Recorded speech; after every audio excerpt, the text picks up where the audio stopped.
최근 핫한 동영상 중 하나가 배우 지망생인 잘생긴 훈남 청년이 코성형 부작용으로 고생한 영상이 있더라고요. 상황을 굉장히 생생하게 잘 묘사해 놓으셨어요. 네, 코성형에는 바로 이런 위험성이 있습니다. 하지만 그 청년의 케이스에서는 몇 가지 결정적으로 위험성을 높이는 그리고 상황을 악화시켰던 토닝 포인트가 있더라고요. 이 부분에 대해서 어떻게 대처했어야 했는지, 그리고 정말 코 수술은 해서는 안 되는 수술인지에 대해서 말씀드리겠습니다. 물론 성형외과 의사가 코 성형술에 대해서 변명이나 변호라도 해보려는구나 이런 선입관을 가지고 보실 수도 있어요. 예, 맞습니다. 아무래도 제가 성형외과 의사니까 그 변호 성격이 있겠죠. 하지만 그 영상에서 나온 말처럼 수술을 해야 한다면 어떻게 해야 영상의 주인공처럼 심각한 상황을 겪지 않을 수 있는지에 대해서 말씀을 드리려고 해요. 그 청년의 경우에 실리콘 그리고 기증늑연골, 메쉬라는 세 가지 재료를 선택했다고 하셨는데요. 실리콘, 기증늑연골은 최선의 선택까지는 아닐 수도 있는데 크게 염증 확률을 아주 높이고 아주 너무 위험한 재료는 절대로 아닙니다. 실리콘은 L자 형태의 실리콘하고 이렇게 L자 형태의 실리콘하고 보트 형태의 일자형 실리콘이 있는데요. L자형 실리콘은 구조적으로 좀 문제가 있어요. 그래서 과거에는 많이 사용되다가 지금은 거의 사용하지 않고 이런 보트형, 일자형 실리콘을 요즘 거의 많이 사용하죠. 또 기증늑연골은 자가늑연골이 더 좋아요. 당연히. 하지만 염증이 훨씬 더 많이 생기지는 않아요. 나중에 흡수돼서 효과, 그 볼륨이 없어지는 게 문제긴 하죠. 첫 번째 위험은 메쉬를 선택했다는 점입니다. 메쉬는 실제 모양은 이렇게 보이는데요. 그 안쪽 구조는 이렇게 그물 모양의 구조예요. 이 이름이 메쉬라고 돼 있어서요. 마치 마시멜로 같이 말랑말랑한 그런 어감을 갖고 있는데요. 실제로는 굉장히 딱딱한 물질입니다. 물론 생체 흡수성이라서 2, 3년 정도 되면 흡수돼서 안전하다라고 주장하시는 분도 계시지만 실제로 흡수되기 전까지는 상당히 딱딱하고 주변에 거친 재질을 가지고 있어요. 이 재료는 원래 교통사고 또는 총상 등으로 얼굴뼈가 다친 경우에 이렇게 그 얼굴뼈를 대신하는 뼈의 대체물이죠. 뼈 보형물이죠. 당연히 딱딱하고 주변의 연조직과 뼈 조직에 잘 유착되어야 하니까 표면에 작은 구멍들이 있어서요. 그 메쉬라는 구멍들이 있어서 주변 조직들이 자라 들어와서 견고하게 고정됩니다. 그런데 이런 재료들을 두 콧구멍 사이에 비주에 기둥처럼 세우는데 주로 사용하는데요. 비주와 코끝은 만져보시면 알겠지만 계속 움직여요. 말랑말랑하게 움직임이 많아서 이렇게 메쉬같이 비교적 딱딱한 물질이 내부에 있으면은 내상, 그러니까 안쪽으로부터의 손상을 받을 수밖에 없죠. 예를 들어서 이런 지금 비닐백이요. 이렇게 지금 여기 잘 비닐봉지 안에 이렇게 바늘을 넣고 말이죠. 계속 흔들면 어떨까요? 그러면 바늘에 의해서 이 비닐백이 안쪽에서부터 손상을 받을 수밖에 없겠죠. 이렇게 손상된 조직은 약해져서 외부로부터 세균의 침입에 약해지고 또 염증에 취약해질 수 있는 거죠. 이렇게 아주 심하게 비주가 짧은 편이고 코끝 돌출이 없으면 메쉬 같은 기둥을 강하게 세워주고 싶은 욕심이 나기도 합니다. 하지만 어떤 경우라도 이 비주 안에 들어있는 기둥은 부드러워야 하고요. 이를 싸고 있는 연조직을 해쳐서는 안 됩니다. 가장 일반적으로 사용되는 것이 비중격 연골이고요. 또 좀 더 확실하고 강한 효과를 원한다면 기증늑연골 말고 자가늑연골이 좋습니다. 메쉬는 시간이 지나면 흡수됨으로 안전하다고 주장하는 의견은 대체 이렇게 대체할 수 있는 많은 자가연골이 있기 때문에 설득력이 떨어지는 거죠. 콧대를 높여주는 보형물인 실리콘이나 고어텍스는요. 우리 자가 생체 조직 중에서는 그만큼의 모양을 매끈하게 낼 수 있는 조직이 드물어요.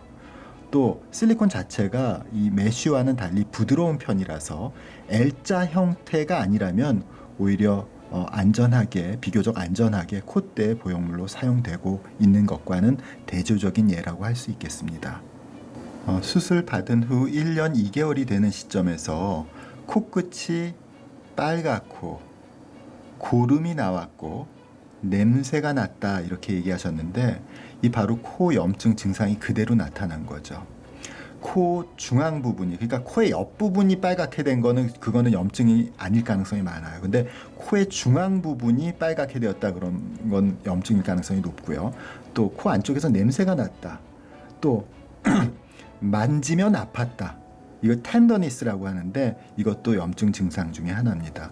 특히 고름이 나왔다고 얘기하셨는데 이 고름이 나왔다는 건 꽤 진행이 되었다는 뜻이기 때문에 이때 모두 제거했어야 합니다. 이렇게 통증, 온열감, 부종, 빨갛게 되는 거 이런 것들이 만들어지는데요. 이게 기본적으로 이 염증이라는 것 자체가 세균의 침입에 대한 우리 몸의 방어 작용이기 때문에 그랬습니다. 결국 세균의 반란을 인체 면역 체계가 진압하는 과정이 염증이거든요. 그러니까 침입한 세균의 반란을 인체의 면역 체계가 진압하는 과정, 그게 염증이에요. 사실 건강한 신체는요, 항생제를 사용하지 않아도 거의 대부분의 세균을 이겨낼 수 있는 면역력을 가지고 있습니다. 그러니까 여지껏 인류가 번성해 왔죠. 항생제 발견 이전이라도. 그러나 보형물이 있는 공간에 염증이 생기면은요, 염증의 원인이었던 세균들이 우리 몸의 면역 체계가 미치지 않는, 즉 혈액순환이 되지 않는 보형물 주변 공간으로 피해 있을 수 있는 스페이스가 있는 거예요.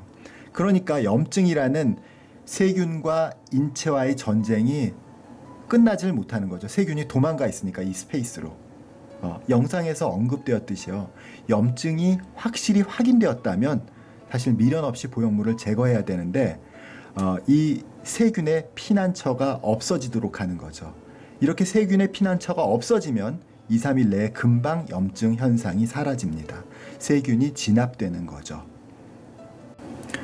구축이라는 말은 공구자, 그러니까 구 모양으로 동그랗게 축소된다, 즉 쪼그라든다는 뜻인데요. 보형물 주변 조직들이 염증의 범위를 줄이기 위해서 쪼그라드는 반응을 보이는 거예요. 자가 방어 기제의 일종입니다. 염증 조직을 둘러싼 섬유 세포들이 마치 근육 조직처럼 수축하는 거죠. 당연히 염증이 제거되면 함께 사라집니다. 그러니까 구축이 염증 없이 오는 일은 없습니다. 처음 염증에서 메쉬만 제거하셨고 같은 보형물이었던 실리콘은 그대로 두었던 것이 두 번째 터닝 포인트입니다. 코 수술 후에요. CT 혹은 엑스레이 검사를 하게 되는데요. 실제로 염증 자체는 이 엑스레이에 나오는 것은 아니에요. 하지만 보형물이 제자리에 잘 있는지, 또 보형물을 덮고 있는 조직들이 충분한지를 확인합니다. 염증의 원인들이 대개는 보형물이 주변 내상을 일으켜서 보형물을 싸고 있는 조직들이 너무 얇아졌기 때문에 생기는 경우가 많거든요. 특히 코끝에서 보형물과 피부 사이에 충분한 조직의 두께가 있는지를 확인하는 것이 중요하고, 그걸 위해서 엑스레이나 CT를 찍는 거죠. 실리콘이나 고어텍스를 보형물로 많이 사용하고 또 위험성이 앞서 말씀드린 메쉬와 같지 않은 것은요, 실리콘 고어텍스 모두 비교적 부드러운 특징을 가지고 있기 때문입니다. 그러나 실리콘이라도 시술이 잘못돼서 실리콘 끝단이 이렇게 피부 아래쪽에 너무 얕게 유지되면은요, 너무 얕게 위치하게 되면은요, 지속적으로 내상 또는 자극을 받을 수 있기 때문에 조기에 CT 혹은 엑스레이를 체크해서 보형물의 위치를 알아내는 게 중요합니다. 영상의 주인공은 안타깝게도 피부 바로 아래쪽에 미처 제거하지 않았던 보형물이 있었던 것 같아요. 그래서 염증에 의해서 더 피부가 얇아지고 결국은 보형물을 덮고 있던 조직들이 모두 손상을 받게 되어 현재 코끝에 함몰 흉터를 남기게 된 거죠.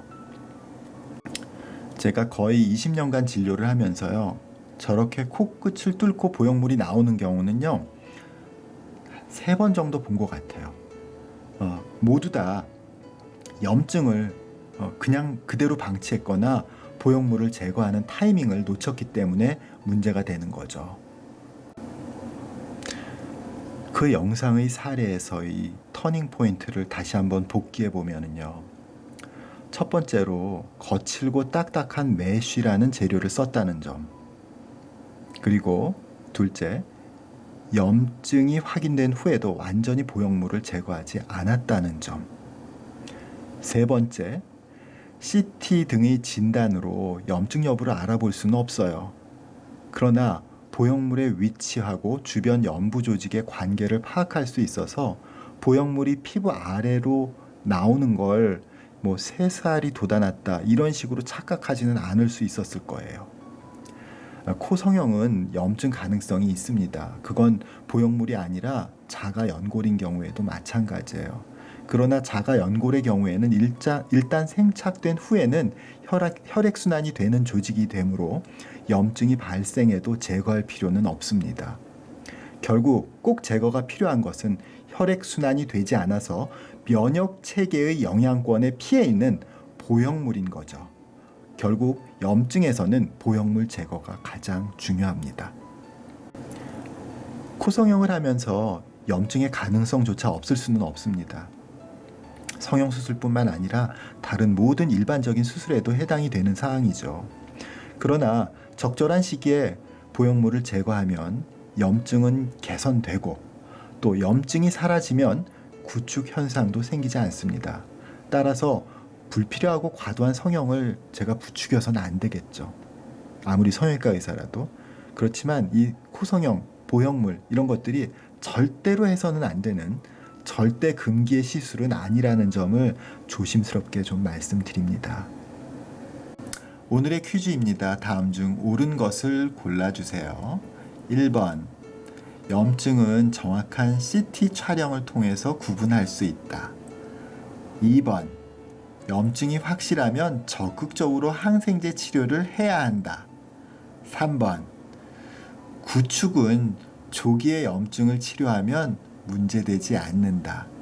이 중에서 맞는 말은 무엇일까요? 정답을 아시면 아래쪽에 있는 링크로 들어오셔서요. 정답을 기재해 주시고 응모해 주세요. 감사합니다.